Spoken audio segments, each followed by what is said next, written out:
Pandian store serial இன்னைக்கான எபிசோடில் ரொம்ப படபடப்பாக இருக்குது அப்படின்னு சொல்லிட்டு கோமதி வந்து ஆக்டிங் பண்ணிகிட்டு இருப்பாங்களா, அது வந்து பாண்டியனுக்கு தெரிஞ்சிடும்.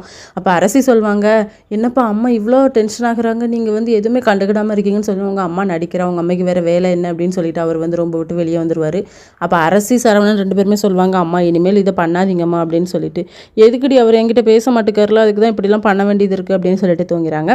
காலையில் எழுந்திரிச்சு சமையல்லாம் பண்ணிகிட்டு இருக்காங்க. சரவணன் வந்து சாப்பிட்டுட்டு இருப்பாரா. அப்போ அரசிக்கிட்ட வந்து பாண்டியன் சொல்வார், அம்மா சாப்பாடு எடுத்து வை அப்படின்னு சொல்லிட்டு கிளம்ப போயிருப்பார். அரசியும் எடுத்து வைக்கலான்னு போகும்போது, இவ்வளோ நாளும் என் புருஷனுக்கு நீ தான் பண்ணியா போடி அப்படின்னு சொல்லிட்டு வேறு வேலையை கொடுத்து அமுச்சு விட்டுறாங்க.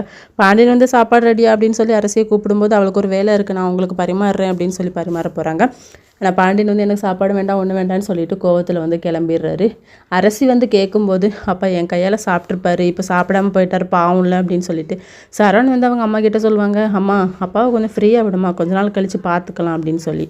இன்னொரு பக்கம் செந்தில் மீனா 2 பேருமே க்ளோஸாக பேசிக்கிட்டு இருப்பாங்க. அப்போது நீ உன் புருஷன் தானே, நான் என்கிட்ட உண்மையை சொல்ல வேண்டியதானடி அப்படின்னு சொல்லும்போது, இங்கே பாருங்கள், நான் வந்து இந்த பிரச்சனையில் தலையிட்டதுனால மாமா என்ன திட்டுனதோடு விட்டார், இதுவே நீங்களாக இருந்துச்சிங்க உங்களை வந்து டீல் பண்ணுறது வேறு மாதிரி பண்ணுவார் தெரியும்ல அப்படின்னு சொல்லிட்டு அவங்களும் பயந்துடுறாங்க. இதோட இன்னைக்கான எபிசோட் முடியுது.